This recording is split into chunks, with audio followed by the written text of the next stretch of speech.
This guy didn't move to Vegas for money. He came chasing a vision, revive a dying street. So we came out here, my wife and I, and he really sold me on his vision on how he wanted to revitalize downtown Fremont. And somewhere in between the chaos and the grind, he built a family that outlasted the hype. Money was never our drive. It was about creating. It was about the family. Recession hit, COVID hit. Most people folded, he didn't. I remember not paying ourselves for 8 months. I remember shedding tears with my brother, holding each other saying, it's gonna be okay. But if you think that's the whole story, you haven't heard what Vegas took from him first.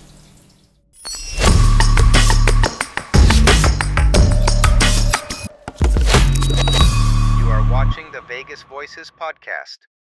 Today's guest is a Vegas culinary staple. For over a decade, he's brought flavor, culture, and family tradition to the taco scene through Pinches Tacos, one of the most beloved Mexican restaurants in town.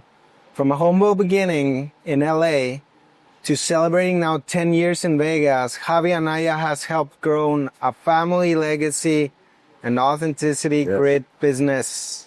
Yeah. Let's get into it, Thank my you. friend. Thank you. for And he's being only here. saying that because that's the truth. Every last set that he said. No, thank you for having me here. Thank you for coming out, Sergio. You're welcome. Yeah, That's yeah. what we do here, Yeah. man. We're finding the people that are building the city, and the Yeah. people that are building the city, they're here. They're, Absolutely, yeah. You know, and I came at a time, and the reason we came out here to Vegas first, let me let you know, one of my best friends, family friends, Tony Hsieh, had a No crazy way. idea. He read a book, and the book was on how do you revitalize a whole town, right? How do you bring a town back to life? At the time, we had 2 restaurants in Los Angeles, and he's like, Javi, we have known him for about 5 years now, so I need corporate Tony. I don't know Tony that's coming over here and being spiritual and all this, and how do you revitalize a whole city? So we came out here, my wife and I, my daughter was 1 at the time, and he really sold me on his vision on how he wanted to revitalize downtown Fremont. He said that he saw this movement, this shift, and how now you have a town that's becoming a city. You have all these Las Vegians that they go to the strip, but they never really had anything for themselves. And his vision was, how do I create something for us now? You know, Vegas was always for someone else, for the tourists and all that. But he had his vision where he spent so much time here and fell in love with Vegas. And he sold me on the vision because that's who we are. You know, we are, about human connection. We are about growth. And yeah, I took that leap almost 13 years ago. Tony Hsieh's been a legend, and I thank him for having you here. I remember those times. Yeah. I remember Yeah. those times I was Okay. here. There were a lot of things going on downtown. Yeah, a lot of things, Very community. Yeah, and community. And it's funny because, he's also a mathematician. And he had this formula that he called collisions. How can I create human collisions based on apartments and this and how many this? And I mean, the guy was a genius, and, to see his dream come into fruition now, man, it's crazy to see from where he read a book and now seeing Fremont. And now, it wasn't just him. He inspired so many people to come as well. correct. And I remember he put a lot of money to that. I think it was like money. $350 million. $1 million. Yeah. A lot of people took advantage of that. I saw that. Yeah, I was in the middle of that too. Yeah. The beauty of him though was it was never about the money. I remember Barbara Walters interviewed him once. It was him, but also Soon and some other guys, other billionaires. And one of the questions was, Tony, you're a billionaire. You live in a container. You live in an airstream. You live in this. And he's like, my life's not about money. It's about experiencing life and creating life. A lot of people get lost in what they do. They start believing who they are. They start believing the money. They start believing the suit they wear, the car they drive. They become this character and lose, the soul that they started with. But when you saw Tony, I don't care how much money he made, how many buildings he bought, it was still Tony Hsieh. I learned so much from him. And at the end, it was real simplicity. It was simplicity. Like I always, when I think about him, it's emotional because of what happened to him, obviously. And like you said, so many people used them, but it never stopped them. It never stopped. And one thing I preach to people, don't let someone else's attitude or someone else's energy dictate how you act. I mean, being in the restaurant business all my life, I go crazy if, if I submit it to everyone's, either they look tired or they give me an attitude. With him, it's like, don't let anyone push you off who you are. Very good. Yeah, very, very, very consistent with that. I love giving, starting with that perspective of Tony Hsieh. Yeah. But this is not Tony's story. This is your story, buddy. Yes, and yes. I thank him for bringing you here.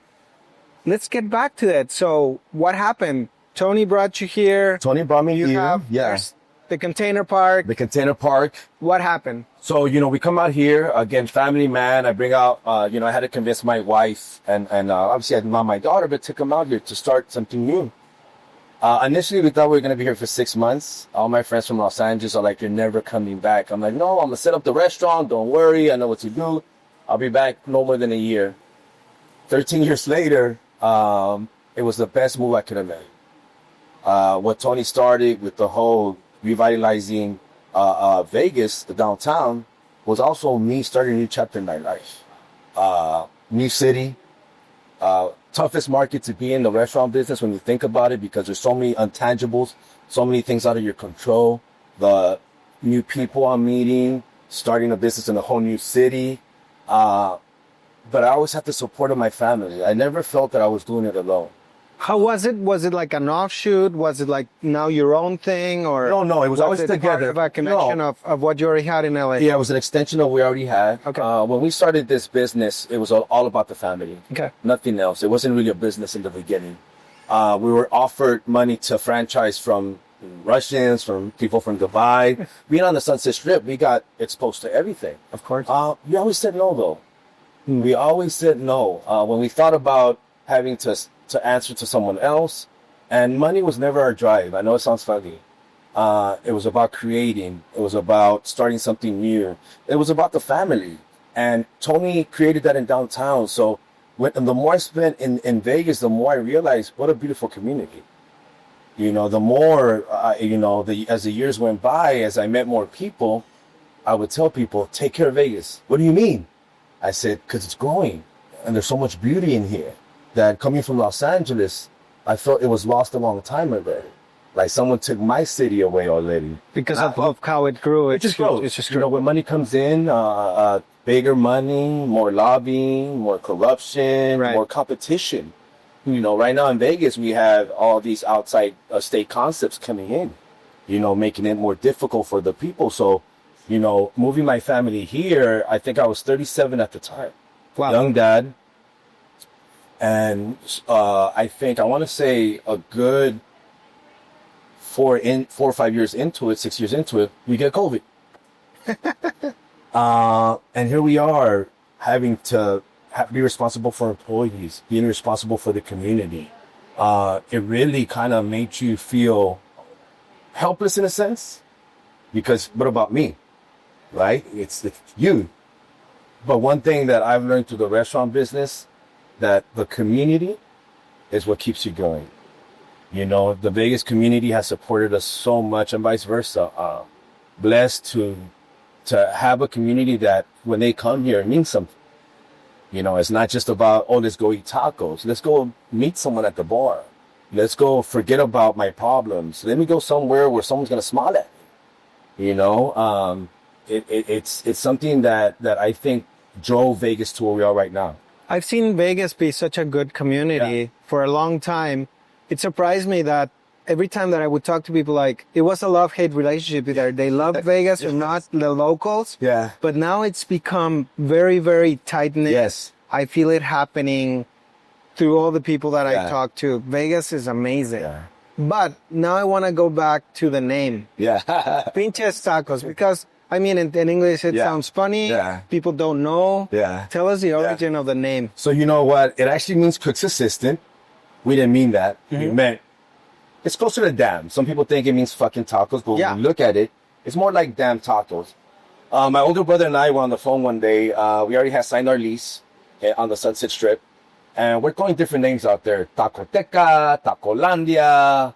And I'm just out of the blue, I'm like, Pinches Tacos. And there was a little silent because we were both like, and we just started laughing. For 5 minutes, let's go have a pinche taco. Oh, that pinche taco was good. Oh, And our culture is very lighthearted. So us cursing is not as it's how Yes. how we hang out, how we do our thing. I know. I remember. I just bought because of the name the first time that I saw it. Right, and it's first store catchy. in the It's in like catchy. it's like what the heck. Yeah. Being Latin, right? You Latino, know yeah. exactly what it means. But even our gringo friends, if you're in the restaurant business, someone's called you pinches something. Yeah. They relate to that. So it's a cultural thing. It's like coming, it's like when you go up in the hood, you're like, what's up, dog? Same thing. What's up, pinche? Yeah. Exactly. Yeah. So you started with a shop back in LA. Yeah. What was that growth journey like? The culture? No, your growth Oh, journey. my God. Let's go back to the LA Times, that first sunset. The growth, first of all, it's an individual growth more than anything. When you own your own business, you're tested. And again, the hardest things are things that are out of your control, from the sessions, the economy, competition, and again, finding yourself in positions where it's not just about you. You have 6 restaurants, so it's 80 employees, 80 families. So when we went through our first recession in around 2010, I think it was, when we felt it in Los Angeles, I remember not paying ourselves for 8 months, making sure that we had enough money in it for payroll. I remember shedding tears at Tony Hsieh's house. We were here one day celebrating New Year's Eve with my brother, holding each other, saying it's going to be okay. Character is something that I think is lacked a lot in, because we're not able to get past certain things. We realize that we're our worst enemies. We realize that a lot of the things that are holding us back, we created. So we had every time we went through something, whether it's COVID, we took a step back and built stronger. We started detaching ourselves from things that had our power, whether it's that car we drove, or I need to dress like this, and you make more money now, you get more attention. When I said, like, going back to what I said, you start believing that. And we're blessed that we come from a strong immigrant family, that what got us through those times was the work ethic, was the humility, humbling yourself down, letting people know what you're going through. A lot of times when we go through stuff, you stay silent. Here, even when we go through stuff here, because we've been through stuff, I reached out to my community. And during COVID, they responded. I had this whole thing that, I don't work out, people take supplements, I take human connection. And I've been asked before, Javi, one of the hardest industries you chose to be in, if you could go back and choose anything else, would you do it? I said, never. I said, because I'm in the trenches, my ears, my ears to the ground. I'm seeing and feeling people's problems, like real life stuff. A lot of people, when they feel they have this thing of success, which to me is not success, they escape. They start buying more stuff. They start doing this, and that's when you start looking like, who have you become? Everything that has helped us grow, alcohol's not involved, money's not involved. A lot of people think that that's the end all. No, the intangibles is, because I have friends with money, but the money has them. On paper, they have all. When you think, like, if I had that, I would do this. No. If you had that, I hope you're able to control that. That's quite a perspective, dude. Well, that it's what life teaches. I mean, it's not my opinion, right? I'm not here telling you because I saw a movie or I don't know. It is your perspective, though. It is my perspective based on true events and patterns in life, right? So being a restaurateur, and you mentioned yourself, right? Like, you have different perspectives as a business owner yourself of how you look at stuff. Yes. But there's a similar pattern, right? There's a similar pattern of sabotage. There's a similar pattern of why you get up, and I have friends that own law firms that are miserable. I have friends that have law firms that are super happy. And when I look at the difference, like, what's the difference? Because you're humble. You're not there for the show. You're not there for the power aspect of it. A lot of the times that is a brain fog, right? When you wake up every day and it was like, hey boss. Oh, when you go to have lunch, oh, there's blah, blah, blah. People are around you because of who you are. and when it comes to not who you are as a person, but what you provide for them, you know, and seeing that through my times in Los Angeles on the Sunset Strip, someone like Tony that's super humble and never cared about money, it is a tricky thing. It's very rare to find someone that has that type of success in money and business that has success in it. And if you ask me now, hey, Javi, what would you prefer? Oh, success here. All day. You know, I could tell you I could be the happiest sitting down in my couch relaxing, happier than I would be on a yacht. Right. If that makes sense, yeah. I mean, it's 10 a.m. You're the owner. You're here. You're like taking care of all these people. You're like, you see the person outside and like, absolutely. man, Yeah, like, exactly. still, Exactly. Yeah. You know, you keep it real. Yeah, you're living life. Super real. You're living life, right? Yeah. And that's what we're here for. You know, I could tell you I'm a family man, business owner, brother, son. You know, you want to check all your boxes, right? Yes. And then one day you realize they're all checked. And you're like, oh, it's nonstop, but it's so fulfilling. It's so fulfilling to take my daughters to school. It's so fulfilling to do this. Back in the day, you know, we all clubbed. We all tried it all. We all, you know, for 5 years, from 32 to 37 in Los Angeles, we clubbed till 4 a.m, 4 times a week. And I would ask myself, now that I don't do that, I'm like, what led me to that? It's the want to be out. It's the want to be like this right now. And now it's like, I look at where do I get more value and happiness from? Hanging out with my son, changing his diaper. Dude, that's deep. Just from a guy that makes tacos, like that's so deep. Well, it's you know, it's just you have going back to like not letting your own business drive you crazy. Right. You have to understand that. You have to be able to move on, detaching. Like I said, detaching yourself from that, from an image that you were sold as a kid. Like, oh, look at that guy. I want to be like him. And then you're there with the suit, and you're like, whoa. You know, we're sold a lot, right? Like it's not up to us sometimes what we like to eat or this or what we see. I mean, you and I, as Latinos, me and growing up in the 80s, I didn't see anyone like me on TV. Insecurities, from the second, you know, my parents were poor. I didn't see it. Insecurities that life sets on us. That's right. You know, so when we start going, you know, detached little by little. So this segues perfectly into my question that I have for you. Through all that growth, how have you stayed grounded in your family values and that authenticity? My dad and mom instilled in us till this day. Till this day, I'm the baby. Till this day, they wake up, how are my kids? They knew at one point we weren't their property, right? You have to learn that you have to let your kids fly. You have to let them be. But when I see my dad and my mom in their 80s now, or when I see what they left behind, not the restaurants, they helped us out with the capital. An immigrant dad that doesn't know how to read or write, his language gave us the money to start our first restaurant. Okay. You know, but when I see their happiness, I see them looking at their grandchildren, their great-grandchildren, and what they're leaving behind. I visit my dad at least once a month in Los Angeles because I want my kids to be more part of their lives. I want my kids to run around the house I grew up in. You know, being in the kitchen, I'll post once in a while when I'm in LA, I'm cooking with my dad. There's no other feeling better. No jet. I don't care what mountain you're on. You know, we talk about, it's lonely at the top. Find the wrong mountain. I gotta tell you, if you say it's lonely at the top, then you've stepped over people. You did it with a bad heart, and now you're lonely because of who you are. You know, the top is full of people, full of love.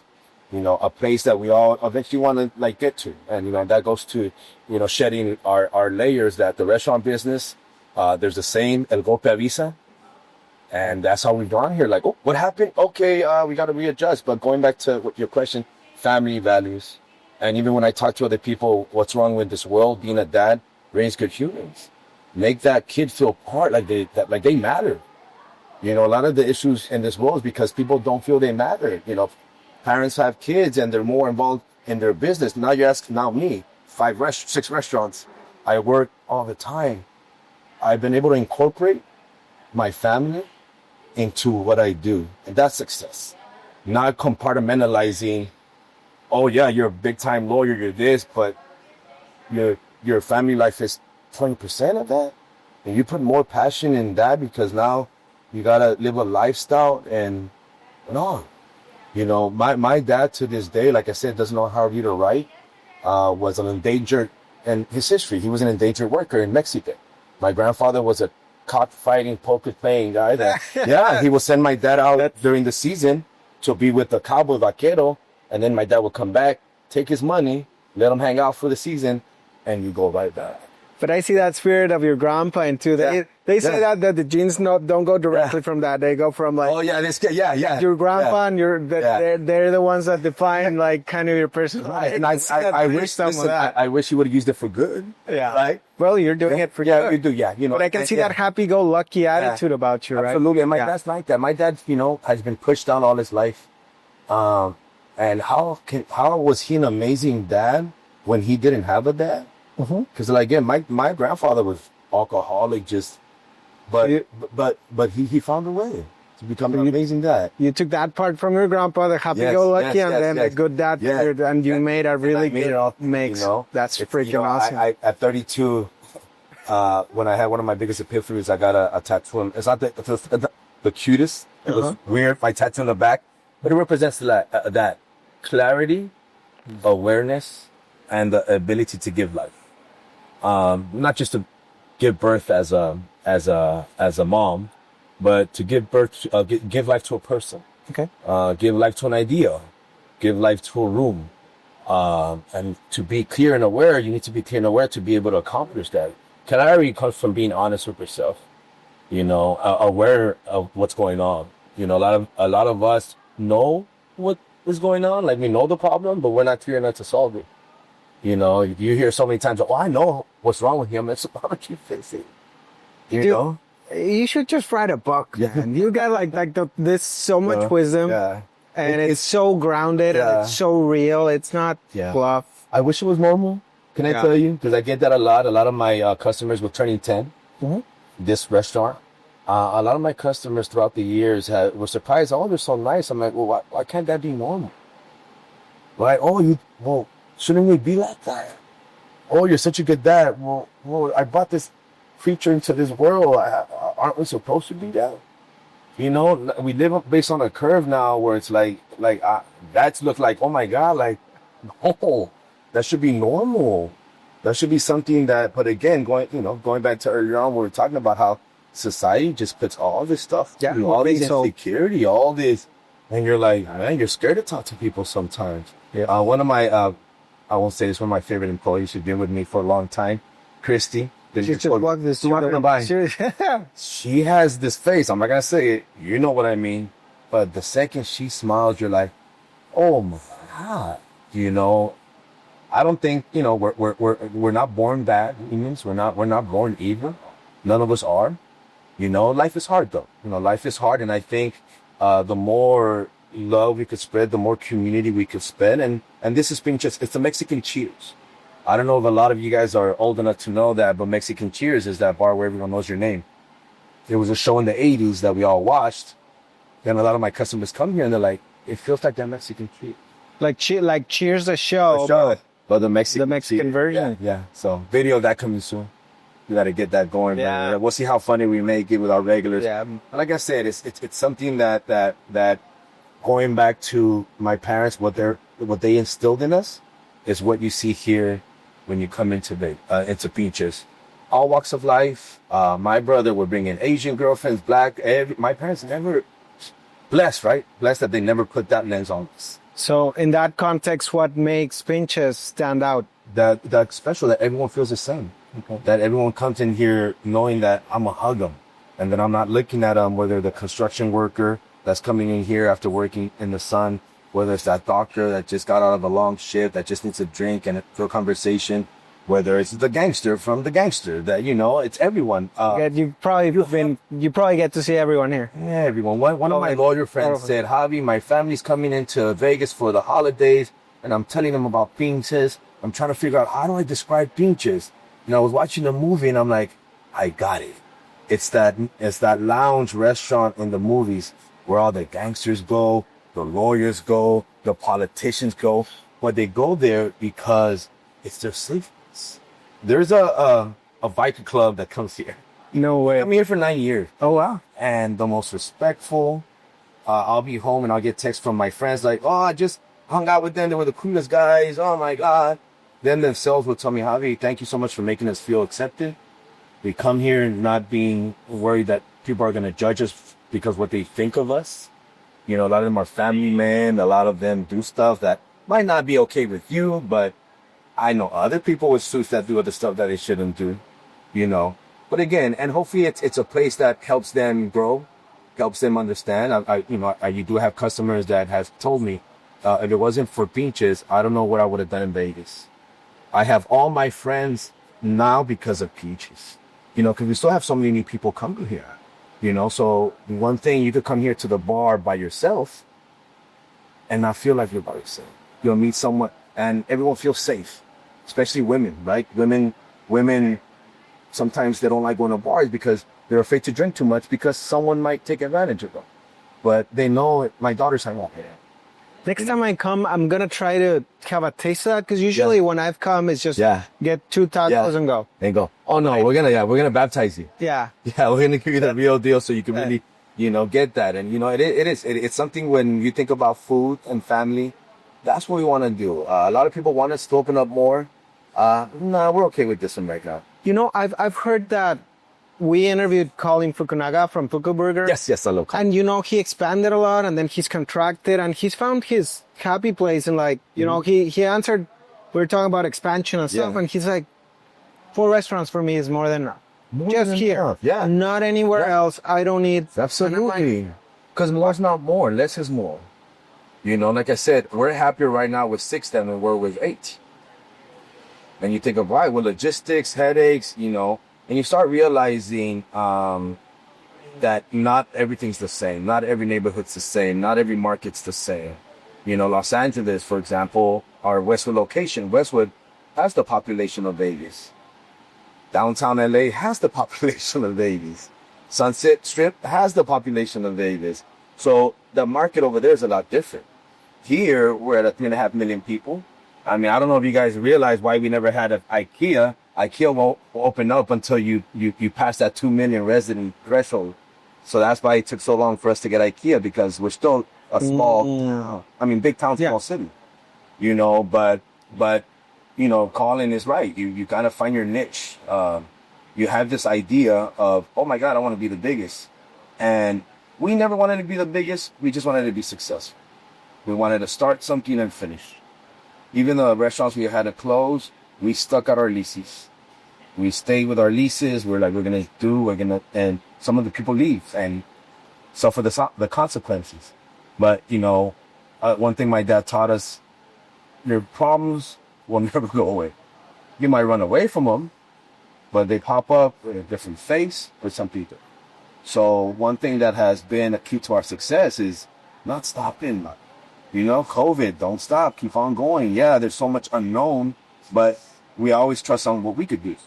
And that's all we could control. Yesterday I had a meeting with my staff, and you know, all these restaurants are opening up. Let's control what we could control. And that's treat everyone else like a human being. It's surprising because being in this industry all my life, I started when I was 13, in 1989 as a barista, before that term was even invented, guys. 13-year-old. And people are like, oh, 13, but it was different back then. 13, my uncle's like, hey, you want to make coffees on the weekend? I'm like, yeah. I was making $80 in tips each day. So in 1989, you're a little kid in the hood on Monday showing up with $100 in his pocket. I would buy everyone cookies, just like I gave everyone shots here. I'm like, who wants a cookie? Yeah, I was voted for a lot of things. But anyway, starting there and what I see now, there is a lapse in service. It's not the same how it used to. You know, back in the day, even in Vegas, and you feel it here, even 6 years ago, you could be a waiter, have a solid job as a bartender, buy your house, live a good life here. You can't do that anymore. The quality of service is gone now. You know, I'm sure you see it when you go out, like, hey, you guys, you're not doing me a favor, I'm here to pay. Yeah, it's getting commoditized. Yeah, can you look me in the eyes when I'm looking at you? It's something I teach my kids. You know, order yourself, look in the eyes, look at the person in the eyes, you know. So the restaurant business and life itself is, you know, how do you adjust with that? You know, and one thing, like I said, we've always just stuck to that. Well, what do we know? what are we good at? And that's the human connection. And to be honest with you, there's places that have the same thing, but it's rare. It's so rare to find that. So going into that, it's not just about tacos, it's about culture, right? Yes, of course, yeah. What does culture mean to you? Absolutely. Oh my God, everything. Mexican culture, because family to me is everything. Mm-hmm. I tell people we're pack animals. we're not meant to be hermits. We're not meant to be secluded. We're not meant to be stuck in an iPad and not live life. And that has been the success to everything that of life, because there's a simplicity to it. Taking care of of the tribe, my Hawaiian friends say, you know, and when you look at our history of who we are, and I get a little hippie because I love history as well. You know, back to when we were just Homo sapiens, you know, fighting the Neanderthals. It was about survival. It was about survival of the tribe. You know, there was no fighter. And everyone had their That's jobs. how we had to make it. Yeah. Yeah, everyone had their little jobs. You know, one of my friends told me in Los Angeles once, he's like, God, I wish we were like you Mexicans.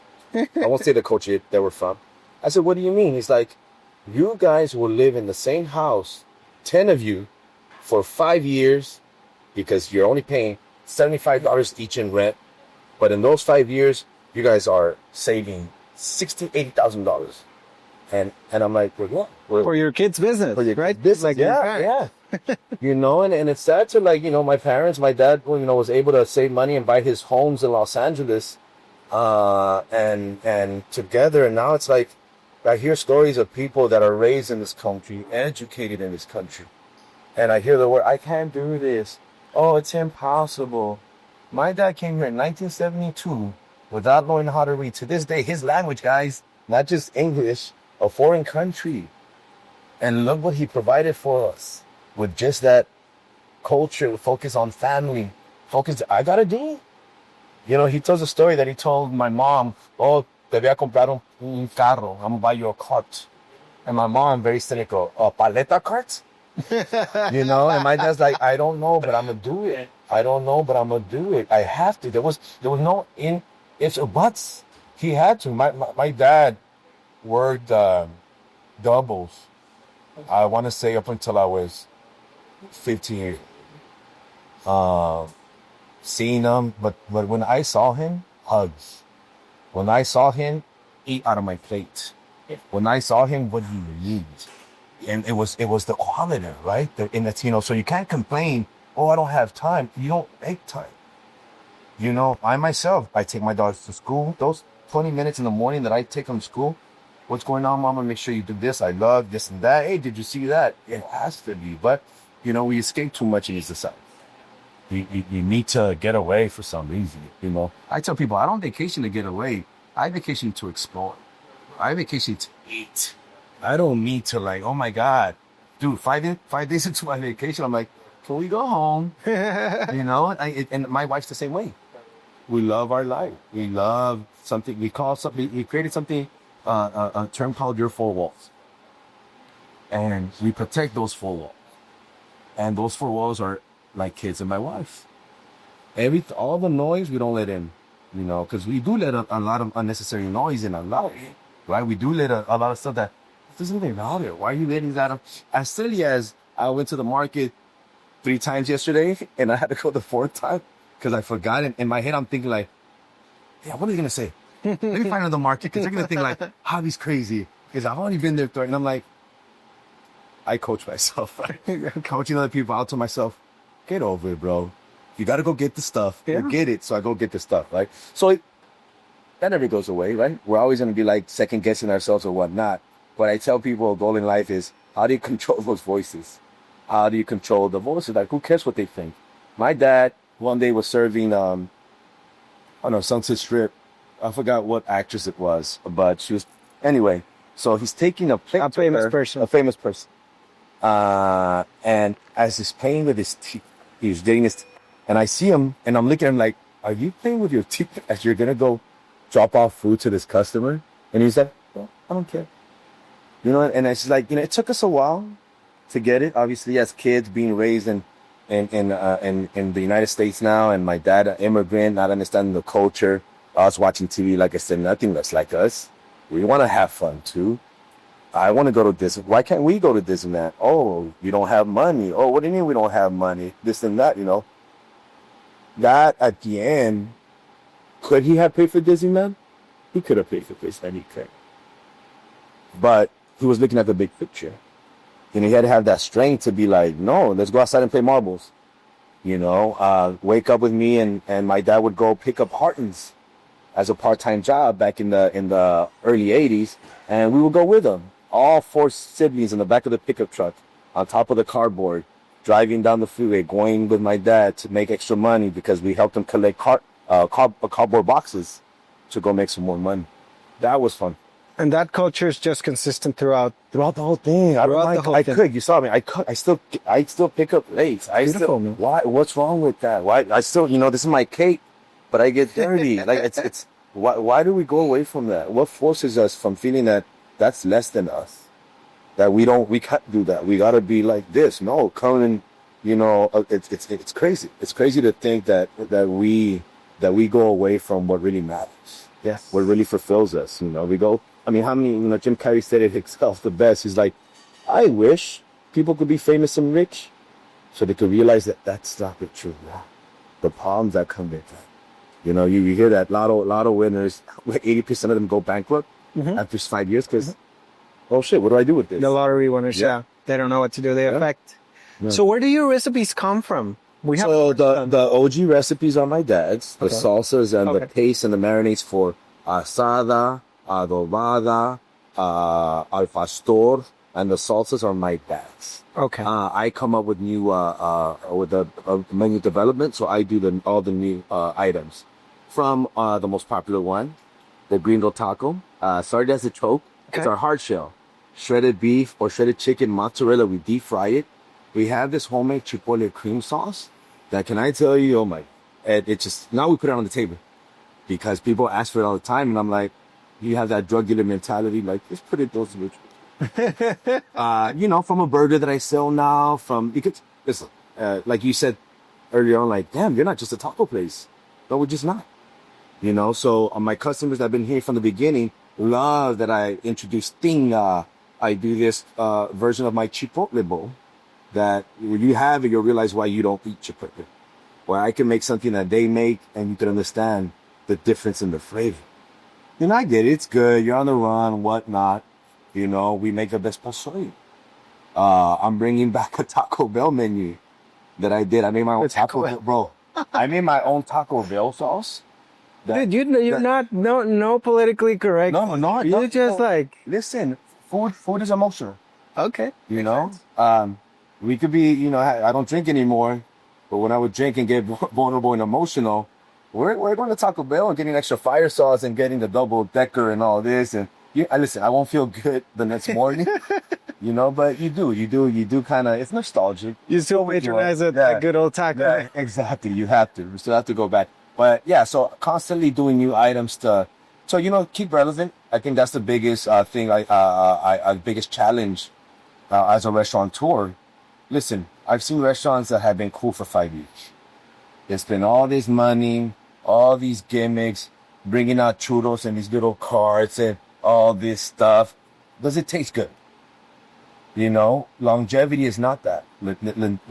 Longevity is about consistency, innovation, and quality in the restaurant business. Because that's the key with everyone, even the big corporations. They're constantly coming up with something new. They bring back something old that you haven't had in a while. It's consistently keeping them engaged.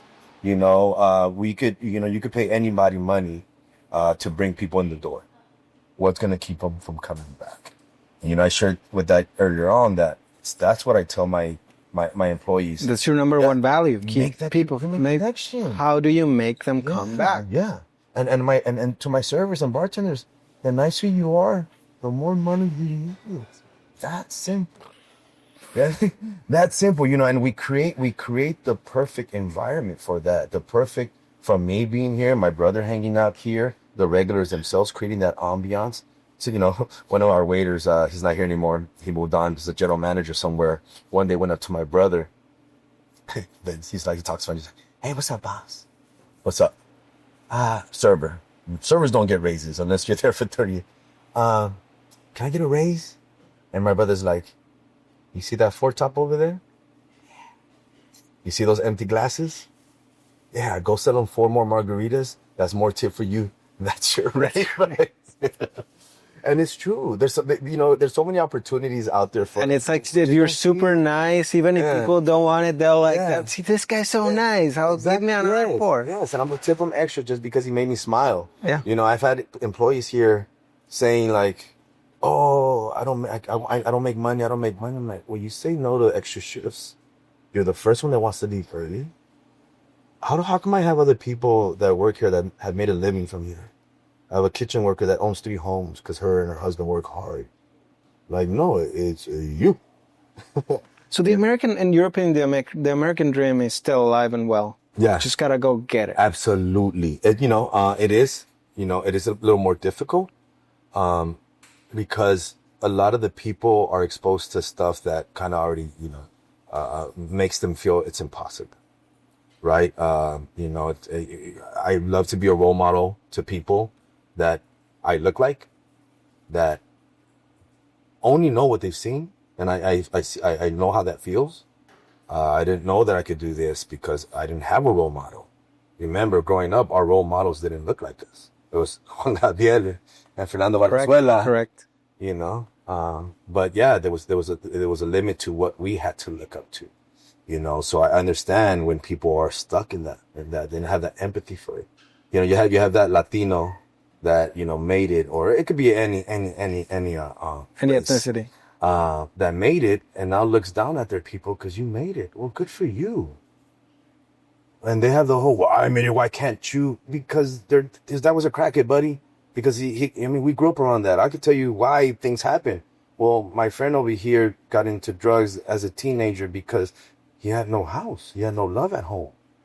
The only people that showed him attention was the street gang. And I have adults that were raised in quote unquote perfect environment. They don't know what to do with their lives. And they have everything there. They're in their 40s and like I said, have everything to their disposal, money, all this. And they're more lost than the person that grew up with a crackhead dad or a single mom that got beaten or just alone in the streets because their parents were gone all day. A lot of the times that we look at certain things that could be solved if we just took a step back and be like, okay, this is why. A lot of people take blame for what things happen in this world. Well, if you don't have any guilt, don't feel blame. Responsibility, man. Step back. Yeah, step back because we're all here. Let's make it better for real. Now you have adults thinking that they're smarter than the other half of. How stupid is it? You have half of the country thinking that they're smarter than the other half. Well, both of you are stupid. The fact that you fake that whole mob mentality of like you're right or you're wrong. You can't fix what's going on in your house. How can you don't talk to your uncle and your dad? You're mad, but you're part of this group now. Now you know what the right choice is. And it is. It's and that is Pinches. The raw conversations we have here is the girl coming here is like, hey, what do you think of this? Or I just had a hard day. A lot of people, a lot of my friends that I've had for the years now, I've had friends that disappeared for 4 months because they didn't like what I said. It wasn't what they wanted to hear. But fast forward, they're like, yeah, you were. It was what they needed to give them. And that's our Mexican culture. You get beat up, that you come home and they're like, what did you do to get beat up? Right? Not like, oh, pobrecito mijo, like, what was your role in what you did? Absolutely. And how can you not be in that role again? So, wow. Yeah, man, Mexican culture, it's and I get because, I love that my parents came from nothing, that my mom and dad came from a ranch with the outhouse, where they weren't influenced by everything. People think that's good, or that my parents being born and raised in a ranch like that is more primitive than people I think the people on iPads is more primitive. That makes sense. Because they're learning how to actually live, to survive, to figure things out. But we think of the student more. Nah, you're not. That doesn't make you more educated. That doesn't make you smarter than someone that my chela in the kitchen, that I would take her to war with anybody or a teacher. Like, hey, chela, let's go do this. You know, yeah, she doesn't know how to read or speak English, but man, the survival instinct and the character that she has, you can't teach that. You know, you can't. Yeah. Very good. So, Javi, it's been 10 years in Vegas. What does that anniversary mean to you? My God, so much growth. I'm a dad of 3 now. All these friends that I've had, that I've been there for, and vice versa, that have given me so much. Seeing the neighborhood grow here in the Southwest, we were the only ones here 10 years ago. There was nothing here. Or the band wasn't here, Uncommons wasn't here, the Durango wasn't here, the Mesas weren't. Yeah. Nothing was. And I remember the context of that. They were gonna make this development called the Curb. Yeah, remember. But it fell flat on its feet, and it everybody knew that this was the place to be, but it was not meant to be at that. It wasn't meant to be at that time, and you know, and it's like looking at what we had to go through, what we had to fight through, to tell you that 10 years ago, because you have to get people here. There wasn't anything. Word of mouth, brother. It wasn't one social media post. Right. It wasn't one ad. It was little by little. We opened without a liquor license, so we had to talk to people more. Because it's hard to find. It's just one little door. You have 2 little doors. Yeah. It's not a natural place where people just absolutely. So there's a catch-22 in that, right? That is something, an obstacle that we did have to little by little throughout the years get used to. But it was also a plus. A plus because when you come here, you don't feel like you're in Vegas. When you sit out in the courtyard that's hidden, you're taken away. You're like, okay, I get it now. I'd rather be in a place like this than in a mall next to a massage parlor, cigars, and a pet shop, and then you're having dinner and finding parking, you know, next to shopping carts that might hit your cart and do all that stuff. So it was a yin yang. It was like, oh, what do we do here? But that was a blessing. It did affect us in the beginning of growing fast, but that's the way to grow. You know, some places you want to be busy the first year. That's when you get killed. That's when you're not ready for it. You know, blessed that we had other restaurants, that this wasn't our bread and butter at the time, that we weren't like, oh my God, we have to make a killing right now. No, let's take our time. So it supported the other restaurants, supported the growth of this. Exactly. Okay. We've been blessed that we've never borrowed money from anybody. We've done it all with just money, and the seed money from my hardworking dad, and saving money, and one location fed the other location, And like I said, we could have gotten money from the beginning, but standing here in this place being now 10 years, and one of my favorite songs is My Way by Frank Sinatra. We're able to do it our way. And 10 years later here, our way is part of the community, is what people to this day thank us for, because they do have a place, a community. Thank you for doing events, Javi. Thank you for having Loteria night. Thank you for having through COVID, it was everyone's survival. We have a patio that people could bike to. You know, we had all these families and their bicycles coming here, doing takeout and going outside. All our friends that were doctors and lawyers that were still making money, ordering caterings from us, leaving great tips. I mean, that is... And you built that through these 10 years. And again, going back to when we talk about what money gives you, that their value is how in depth you are with your relation with yourself, with other people. That's value. That's where you live. When I tell you about looking at my parents at 80 and see what they're leaving behind, forget the houses that they bought with their hard money. Forget all the other stuff that they gave us. It's the lineage. That the fact that their grandchildren look at them and put it like that. That's the value. That's when they're going, as we get older and hopefully we age gracefully. It's that. It's like, man, I get all this that money can't buy. Nothing could take that away. Nothing could take away what I instilled in my son, what he instilled in his grandchildren.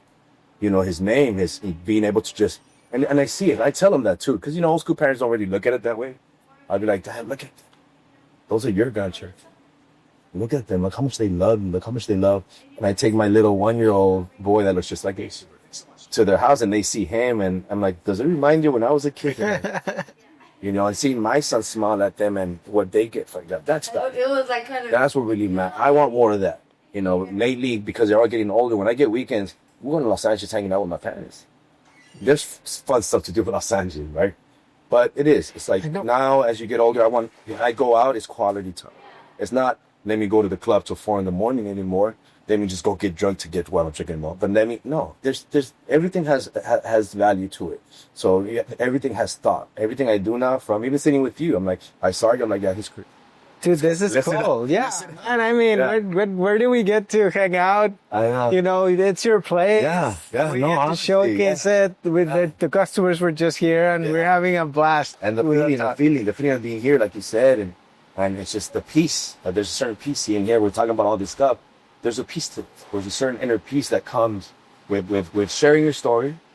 Hopefully, it resonates with people. Oh, it will. It definitely will. And sharing your living room, which what you do every day. Like, how can you hang out here every day, Javi? It's my house, my living room. So from everything you've told me, I know you love your life and the way it's turned out. Mm-hmm. But if you could go back to before opening the first Pinches, what advice would you give to yourself? Oh my God! You know what? My answer, you're not gonna like my answer. You're not gonna like. This is what I want. I wouldn't give myself any advice. One of my customers that turned 25 said, "Javi, if you could go back to 25, would you?" Feel fucking no. What do you mean? I'm like, if I have to tell you that I have to go back to any age, I've messed up. We have to mess up early on. We have to make those mistakes. I wouldn't be who I am right now if I wouldn't have made those mistakes. I wouldn't be myself right now if I would have done those things different. And that's why I wouldn't change anything. I know it might seem like a corny answer, but it's my truth. It's not. It's my best answer. It's the best answer I've heard. I'm not going to always say more money, or you shouldn't have done this, or no. Wow. It's it's doing it and learning from it, and that's used loosely a lot. Don't take an L, make it a lesson. Because now people don't take lessons. They just take an L and keep on taking L's. Life is about taking a step back, knowing that you always have to continue to grow. I didn't know my 1-year-old son, the oops baby, we were done. I didn't know this baby at 48 years old that you're coming to my life when I thought we were was gonna bring me more. Listen, I sleep less. Time is not more to him, but I could never have imagined. And I tell that to everyone when they're in their journey. You're going to get to a place where you turn back and you're like, I can never have imagined. So all those times that you have a vision of where you're going to work to or working towards, let go of that. It's not about that. It's about the journey that's going to get you there. And my journey, like you said, mistakes and this and that, it's about your journey, your life journey. There's no destination. I love that answer. There's no destination. Bro. You keep on, because if you think there's destination, then you stop growing. Like I said, I know this 1-year-old kid coming into my life was going to bring more clarity. You think it would bring obscurity. You think it would bring chaos. More clarity to my life. That's amazing, man. More clarity and more calmness. I can tell my employees, lucky my kids, because they bring so much calm and glow to me that I bring that to you guys. And it is true. Like my employees, I do see that in them. How can I make them better? They're family too, and they'll tell you that. Every employee whether they had to leave, still will come back and be like, no, I love Javi. Even though they don't work here anymore, it's rare that we burn bridges when we come from the heart. And that's why you might have to tell someone what they don't want to hear, as long as you're telling them for the best, for their best, you don't hesitate. And they might go away for a little bit, but that's, successful partnerships, successful relationships. It's not just about that. That correlates to a lot of people compartmentalize their success, but you're not successful. You have a successful business, but you suck at home, and you suck at this, and you suck at that. I'm like, you focus too much on that. You have to be great at everything, and be great at being yourself. The Sergio I see here is the Sergio I'm going to see at the market. Was the one I'm going to see at the bank. There's the Sergio I'm going to run into over there. Nowadays, you walk around and you're like, hey, what happened to the guy that was like this? The guy was free in spirit and whatnot, Yeah. That's the key in life. To be able to be yourself. Whether you're a lawyer or a dishwasher, my cooks that own Steve Homes and probably has more savings than a millionaire because she's not, her power's not taken by stuff that doesn't matter. She goes home and she sleeps at night. And she wakes up orgullosa, ready to get on her day, knowing that. But she gets to scream at me, by the way. Well, not scream, but I love that my employees feel Empowered. Empowered to be like, oh, I'm like, but it started with my kids. My daughter's daddy, I'm like, oh, she's making sense. Walk through it. That's something, for sure. All right, Javi, let's go into the rapid fire round. Yeah, let's do it. Your go-to taco order at Pinches. Okay, so it'll be a combo. Okay. Gringa, al pastor, queso birria. With rice and beans, of course. And aside of the Diablo sauce, you guys are habanero, life, amazing. I'm getting hungry now. We're going to have a meal after. Yeah, yes. Awesome. Best memory from day one in Vegas? Best memory was when my family was able, my daughter and my wife, bringing them here to a new city. Okay. Being able to finally show them what I paid for them to see, okay, that's why we moved. And because it's hard, right? Me telling my wife, hey, luckily her sister was living here, but it's that trust. It's that trust. But that trust came from always knowing our four walls. It's the family. It's not me being selfish. It's her knowing, it's for us. It's our four walls. Yeah, it's for a four wall. Yeah. I'm taking that. Yeah. So it's something that she had to have trust in that to be able to be like, and she'll tell you to this day, it was never easy, but she trusted. And now when she looks back at the situation, it fulfills her. She used that for her own growth. She had her own growth here. Married to a restaurateur, this and that, stay-at-home mom. It's like, it's very dynamic. But when you trust and you really focus on the family values that my parents instilled in us, and it's not talking about them. She's not all by my words. It's the actions. It's what she sees. But it's like, hey, oh my God, she thinks about everything. I don't feel like I need to worry because in those years we did together, this is what she's sharing. And we have friends. When we think about our best friends, that's what we think about. All the stuff you've been through. Yes. Day one, and that when I give advice to my people dating, I'm like, you give your heart away faster to a guy you think it's cute or a girl you think is cute. Look what it took for you to become best friends with her. That growth, that when you're hanging out with your friends, it's like you're the happiest, and it's that. So yeah, so me, I guess going back to that, yeah, me showing them like I did it. See, I told you, we didn't come out here just to, what is he gonna do now? Right. Yeah. Okay. Song playing in the kitchen when things get busy. Oh my God, you know what? It's funny because I like slow songs. Even when I go to the gym, Juan Gabriel. it has to be my way. My way. It has to be my way. My way is something that, when we have karaoke, we do have it here. It's something that I see my dad, he did it his way. A lot of people that I admire, Tony Hsieh, he did it his way. A lot of the people, the ex-landlord of this building here, one of my mentors, they've always done it their way. And there's a beauty in that, and it's never been selfish. Never been selfish. The people that mentor me have always been about passion, love, and humanity. One of my good friends owns one of the biggest branding firms in the world. He branded Kia, the car, the hamsters and all sorts. Did? And he told me that once. It's like, this is just a show. Don't get lost in the show. He could easily get lost in Hollywood because he deals with everybody. I mean, he could. But when he talks about the simplicity, same thing, family. He has 2 daughters. So my mentors, we connected some way. They both have daughters and what I said for Tony. Tony and I connected. We had good times. Good times with that, man. Good times with that, man. Thank you. LA tacos versus Vegas tacos, be honest. LA tacos. We're in an interesting stage of tacos right now. People try to reinvent the taco all the time. How can I make it gimmicky? How can I do this? LA stays a little truer to the taco game. Right here, I see a lot of gimmicks or people just sticking to one taco. Like the birria craze. Like, I'm just opening up a restaurant selling birria. Like, what are you doing to yourself, right? So, LA is just more dynamic, easier to get products out there. Okay. You know, we have our vegetables out there, and our food's about culture. We do have a great Mexican Latin community here in Vegas. It's not as old as Los Angeles is, the Latin community. So you have to take that into consideration too, right?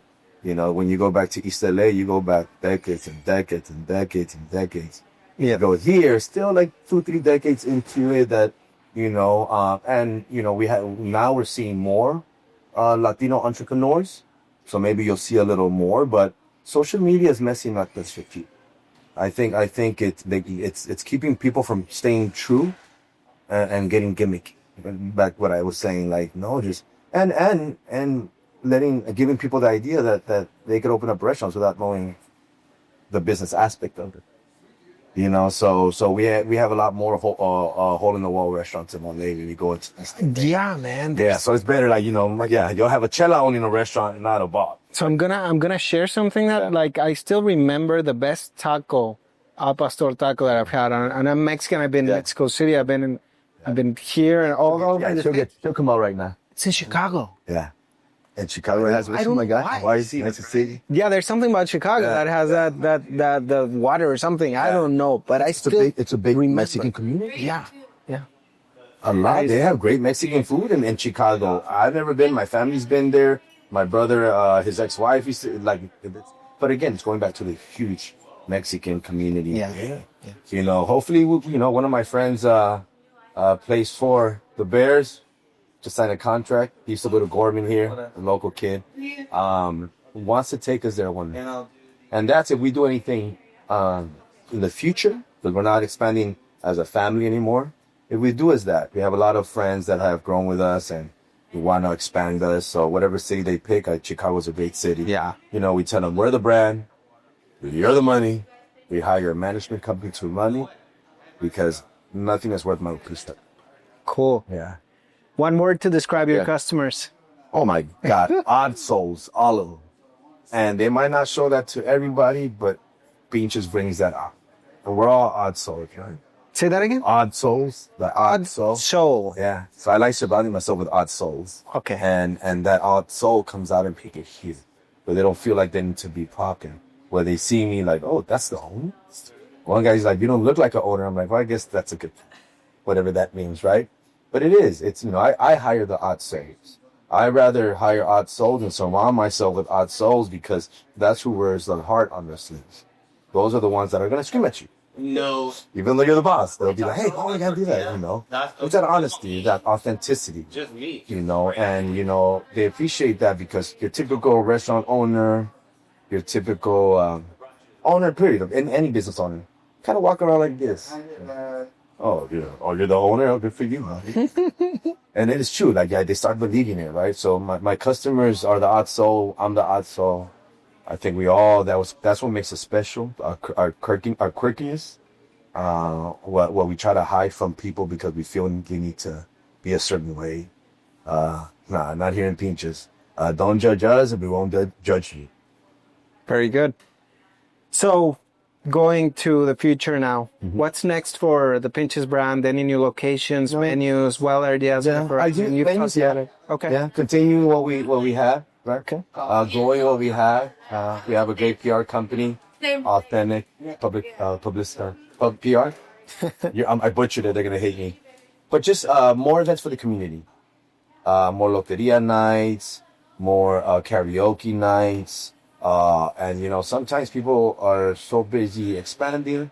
We're just gonna take care of what we have out there and make sure we go for another 10 years, and we actually sign for another 10 years. So it's another 10 years of just community, family, and you know, we also do events for kids. So that's Pinches. I have a little farmers market for kids that we do quarterly. Or maybe expand on that, you know, because I love kids. I love that. So always creating for the community is something that is natural for us.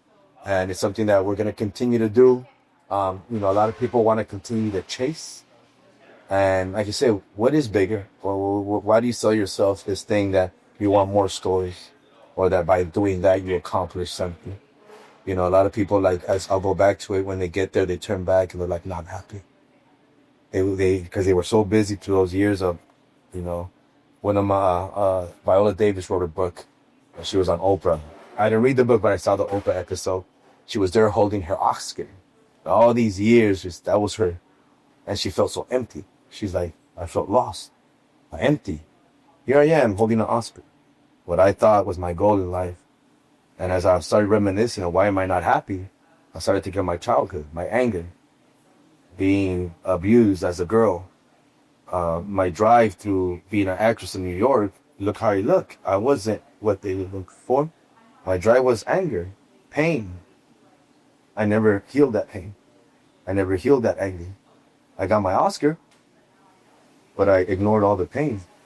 And you do that, you think that we're forced to like, and we turn around, it's like, no, whoever sold you something of what you need to be, the only thing you need to be is a happy you. And whatever you go through that, obviously be responsible. What I teach my kids, be a happy you, be responsible, hardworking, and appreciate stuff and be humble. Focus on that. I don't care what you are in life, because that's going to take care of you paying bills, you always being not, living outside of your means, not being drawn into stuff that might not be good for you, and to me, it's like that. That's what the end game is. You know what I mean? So my next question is going to come as a little bit of a surprise, given the theme you've given me already. But if this wouldn't have happened, if Pinches Tacos wouldn't have happened, what else would you? I would have been an actor. I would have been an actor. There you go. I would have been an actor. This would have happened. I was able to take this one out. If my because my dad was a dishwasher. My dad, it was something natural that we fell in love with, the restaurant business. But me as a kid, actor. But I'm glad I wasn't, because of I being in Los Angeles, I saw what actors went through. Yes. I saw the doors closing on them. I saw how they had to put themselves out, and then when they did make it, I saw how lost they got. I mean, all our restaurants in Los Angeles, famous people, from a young Leonardo DiCaprio to a Madonna in the 90s, I've been around all of them. And the celebrity status and the fame only led to drugs, only led to some suicides that we see of people that were so demented, so I would have been an actor, but I'm glad I was. Let me do a mind exercise with you. I don't know if you know who Bryan Cranston is. He's the guy that did Breaking Bad. Okay, yes. His first role started at in his 50s. Yes. He started acting at his 50s. Yeah. So I mean, well, I perform here every day. I can see you. I can see that. I say I perform here every night. So I act here every day. I perform here. I get to be myself. I'm not against that. I'm not against being out there in the public eye. But it does need to be my way, right? Like you said yourself, I don't do it for the fame. One thing I love about my life is that people that do know me, and it's a lot here in Vegas because they know me. They don't know of me. They're not like, oh man, that's the owner of Pinches. Oh, I hear you. No, they know me. A lot of famous people are exposed to people that don't know them and hate them, and people that don't know them and love them. I don't need that platform. That doesn't feed me. I protect my family a lot. I will never put myself in a situation where my kids have to go through something. And my daughter's a natural actress, the middle child. She was the star lead in the Broadway show, Wizard of Oz, Dorothy. Big production. And she got the role, she killed it. And then after that, she's like, Dad, do you mind if I take the next season off? Yeah, babe, really? Yeah, it's a little too much for me. I'm like, yeah, Mommy. You don't have to. But then you look at the studio moms there and the moms that are pushing their kids to that, like, wow, right? I know it's not about that. So yeah, man, life's interesting. There's a lot of questions that you go through, and you start. Hopefully for people, the more you're true with yourself, the more things clarify, and the happier you are, man. I tell my friends sometimes, like, I don't want to get too heavy, but sometimes I feel fucking happy. Like just sitting, like just this. Wow, this feels good. I'm breathing, I'm relaxing. Yeah, And I don't tie it to anything. I just tie it to my existence. I just tie that feeling to, okay, I'm alive. There's so much spirituality in this, man. It's like, I never imagined that I would come in here and find such a spiritual person, right? You're like, Well, yeah, business owners are always like, Well, think about this. You were really going to find a spiritual person or a real crazy person? I found that not so, right? Yeah, there you go. Yeah. So- Yeah, because this either kills you and the restaurant kills you and you become a shell of yourself, or you face Yeah. it. You face it and you face it. You don't hide, you face it, meaning you face your customers, you face the economy, you face your problems, you face everything. And you don't hide behind you being an owner. You don't hide behind your employees. So when people do that, they create this own image of themselves that they start believing, and they're dicks, they're assholes, and it's like their shit doesn't smell. I've met restaurant owners that I'm like, bro, okay, buddy. I'm like, who put you on that pedestal? Yeah. Wow. Okay. It's a construct, man. Yeah, but I continue to be myself. I'll smile at them still. I'll be like, hey, buddy, what's going on? I'm still gonna be myself, regardless of. I won't give you energy. That ideology is gonna stop right there and stay there. Yeah. Finally, Javi, what is your proudest moment? Not as a business owner, but just as you. Man, being a dad. Oof. And I say that being a dad has given me more blessings, clarity, and you think about like, oh, but what do you do for yourself? That I'm a father for myself. Right? When you change your mentality and you do stuff, you start realizing that you only do stuff for yourself. I'm not doing it for other people. I'm doing it because I want to raise a good kid. That gives me value. Seeing my daughter have both my daughters, I came back from the dentist, no cavities. Yes. You know, seeing my daughter not make it to flag football one year, try out the next year and make it, knowing that she cried that first year. And on her own, I didn't tell her to go out again. Daddy, I'm going to try, and she made it. That's what gives me, like, okay, I'm teaching her right. Cool.